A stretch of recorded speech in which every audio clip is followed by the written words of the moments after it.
So, it's been nearly 4 months now since last update video, and I get that you're probably pissed, but I have a very, very good explanation for it. This is the Unreal Engine update.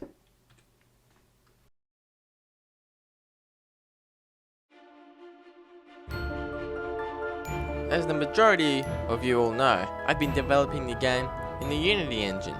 I really liked using Unity. I had been using it for over a year and a half now, and it was really fun.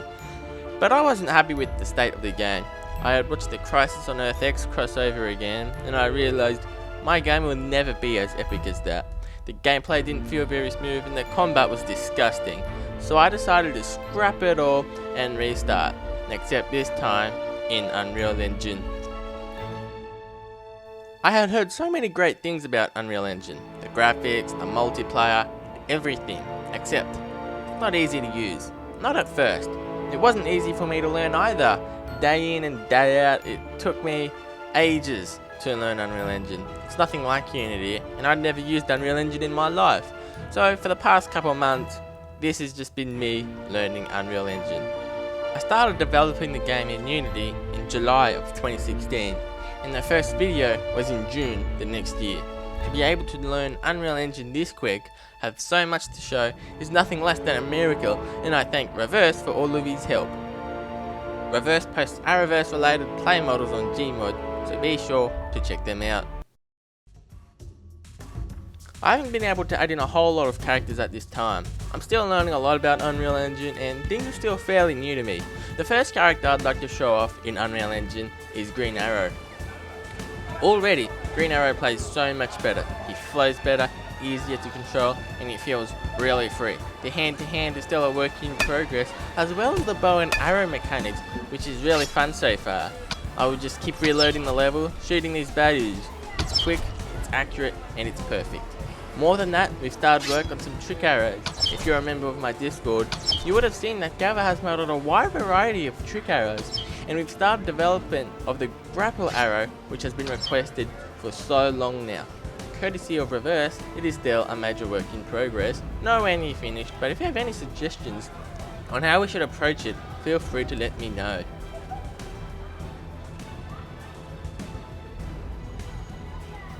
Right now, the planned trick arrows consist of the standard arrow, the grappling arrow, tear gas arrow, a surveillance arrow, electric arrow, kryptonite arrow, explosive arrow, boxing glove arrow, the parachute arrow, which I decided is now called the arrow shoot, and lastly, nanites, courtesy of Galva, because he modeled it.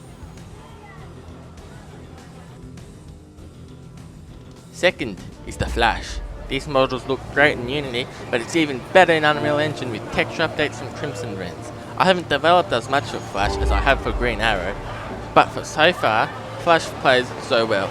The new running animation was animated by Crimson Wrens with particles from Ralphs, who has also taken time to learn Unreal Engine as well. In Unity, we had difficulty replicating Wrens' lightning method. The engine switch has made it easier to incorporate, but the two softwares are too different, and we can only take some parts of it into Unreal Engine, where we have made our own lightning method, which looks great as well. I haven't had time to add in any special abilities like phasing or lightning throw, but Arrowverse has been working on all running. I featured it back in update 1 from the Unity days. Somehow it went unnoticed really quick, because even after that people kept asking if I would be including it. Of course I will. Flash can run on the walls in the show, he can run on walls in the game. To add to that, Flash can run on water in the show, and he can run on water in the game as well. Now, also in the show, Flash can run to China and back rather quickly, you might say. Even before then, you guys have been telling me that Flash needs to go much faster. Yeah, sure. Let's see how that goes. Let me change some values and away we go. You cannot possibly control Flash going that fast. You'll have to have a mind as fast as Flash to be able to control the Flash. So maybe you don't want to go that fast. Maybe you want to slow down. A feature that I hadn't included yet but was requested every now and then was to be able to adjust your speed. I set the maximum speed and a minimum speed. It's pretty fast in my opinion. You'll eventually need to stop crashing to walls though. And the slowest speed is Well, you'll probably never have to go this slow. I also managed to include Kid Flash, which was touched upon by Noah Cody after the last update, and looks better than ever. He'll have his own top speed, and will most likely be there with the legends. Kid Flash has probably been my favourite character to play as. The model, the animation, and the lightning particles all under the right light makes it really satisfying to play as.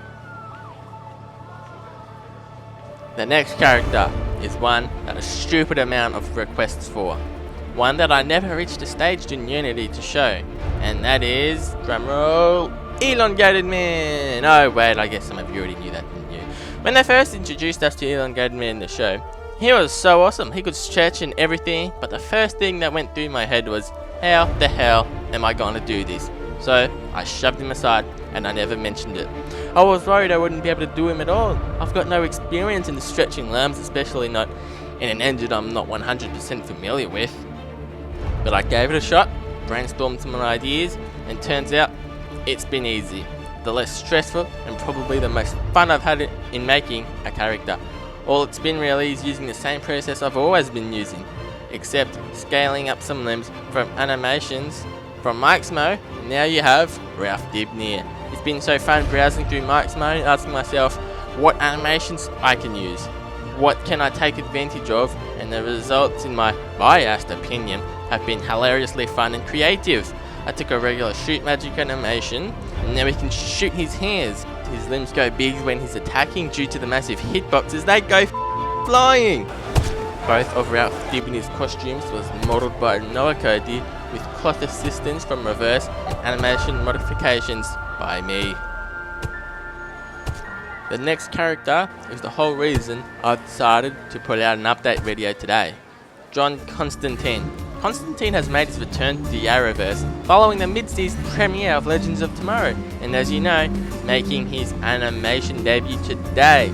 I'd like to take the time to promote the Animators series, which can be watched right now at CWC for free, and I urge that you go and watch it as soon as you can find the time.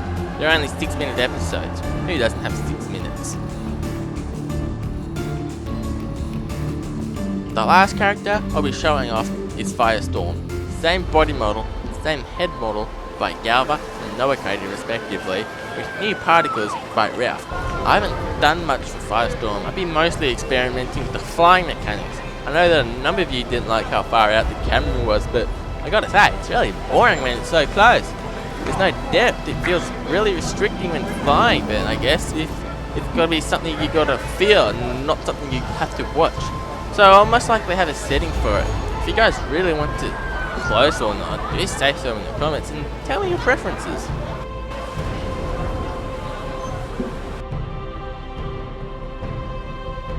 There will be 3 main cities in the game: Star City, Central City, and National City. Some of you have seen progress on Central City, courtesy of Crimson Wrens from my Discord. I think the city I have here will turn to Star City. Only very slight progress on National City has begun. Pedestrians.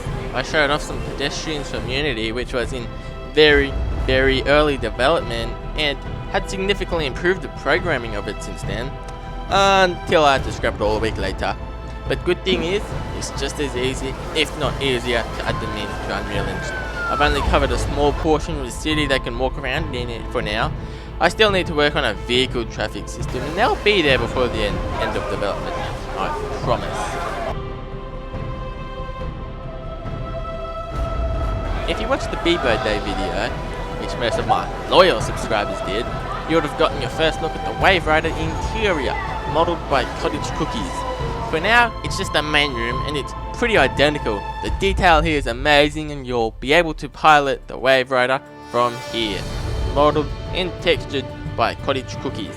And speaking of Wave Rider, Galva has modelled a new and improved model for the exterior, which is a lot more detailed. The next interior is the Central City Police Department. Some of you are familiar with the work of Jonathan TRG. Well, now he's a member of my team and is assisting Cottage Cookies with some interior models. CCPD has been essential to Flash, serving as Barry's workplace, so I'm glad I can say that he's now part of the game, thanks to Jonathan TRG. In Update 2, I briefly showed off a Star Labs model from Ultra Sergeant. but the model was a little too good. Literally. Unreal Engine couldn't handle the poly count. It kept crashing on me. So Jonathan TRG remade the entire model and made the game ready based off the Season 4 look. To add to the main room, Cottage Cookies has made the Time Vault, and Jonathan, who has also made the Cortex. All we need now is Dr. Hallway. Only very briefly shown into the overhaul update, I bring you CC Jitters, modelled and textured by Cottage Cookies. Jitters will serve as a player hub. One of the many activities you can do here will be to hang out with other heroes, or players. One of the bad things about Unity was that I sort of screwed up multiplayer. I would have had to change core components of the game, and it was just too late to go back on to include multiplayer in Unity. But now, Unreal Engine has made it really easy to include multiplayer. I've made sure to develop the game with the intention of including multiplayer, and after so many months of requests, I am finally glad and excited to announce the inclusion of multiplayer. Oh wait, most of you already knew that. Well, here it is anyway. Multiplayer isn't a core focus for us. It was always intended to be a single player experience, and multiplayer was just a cherry on top. A very big cherry. There'll be both local split screen multiplayer and player hosted multiplayer. I've done some tests for split screen, and I gotta say, I wonder if Flash gets defeated all the time by non-speedsters. You've really gotta confront your enemy to take them down. It's not easy. Go too fast, you overshoot your goal. Go too slow, and you're an easy target. Also in Unity, I screwed up controller support. I developed the game in Unity without using variables for key bindings as input settings and all that mumbo jumbo which made controller support impossible. But not anymore. I've been developing the game to making sure that you can play with the controller, and playing with the controller you will get to do. Just your traditional reminder, I will not be adding in Black Lightning or Titans as they are not part of the Arrowverse. No Batman either, but that's because of my own personal vendetta against him. I know he's technically part of the Arrowverse, but no Batman in the game. What does the engine switch mean for the game? A lot. And they're actually all pros, except for one con, which I'll get to in a moment. First, I'm going to cover the pros. The Switch has allowed us to include multiplayer and controller support. It's allowed more of us to work on it. Before, I couldn't share the project with anyone, only I could bring my own work, because I only intended it for me to work on when I first started. Now, I can share the project so more people can help me work on it. A lot of people have wondered if we're still on course for a 2018-2019 release, but I can say we're still on track. It has not affected the planned release date. Before, it was just me. But now, there are a lot of people who can help me now, which can even compensate for the time used for me to learn Unreal Engine, and if everything goes right, it might release sooner. Though, that's a big if. I'll need your help if we want to achieve that. The one and only bad thing is that I've had to cancel the planned story mode. That's the only bad thing which has come from the Switch. I'm not as familiar with Unreal Engine as I was with Unity to be able to deliver a great story mode experience. The story has been causing a lot of unnecessary stress on most of us here in the dev team, and the majority of us voted to accept. To those who submitted a story to come aboard the writers team, I am very sorry, and hopefully we can revisit it at a later time. In favour of story mode, I'm going back to my original plan by being able to replay iconic moments from across the Arrowverse, ranging from moments such as Green Arrowverse, Deathstroke, Flash vs. Oliver, and hopefully some co-op missions, taking its form as crossover reenactments. If you have any suggestions for what missions to include, be sure to put it in the comments below. And lastly, the switch to Unreal Engine does not mean I can put it to console. It wasn't in my inability to port to console, even when in Unity. I've always known how to do it, but I can't publish a game which has property I do not own. So once again, PC only. A Mac version of the game is still a possibility. Not currently sure if a Mac has the processing power to handle it, but chances are it will. But don't get your hopes up, Mac users. I hate having to spread out these videos months and months at a time and keeping all of you guys in the dark. But I can't include videos of the game every week. I'll never be able to stay on schedule. But I'll probably start doing videos about something else. Arrowverse related, of course. And along the way, I'll give you the occasional update to remind you that I'm still working on it and we are not dead. Feel free to visit my Discord, where I have introduced a progress channel that we post in to give you insights on where we're up to into development. If you have any experience in Unreal Engine, feel free to visit the Discord link below. Any help will be greatly appreciated. Thanks everybody.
Also, in my final days of Unity, I managed to whip up a SupermanVR experience. It works on HTC Vive, Oculus Touch, and Windows Mixed Reality. This is available right now in the description below, but I don't plan on updating it.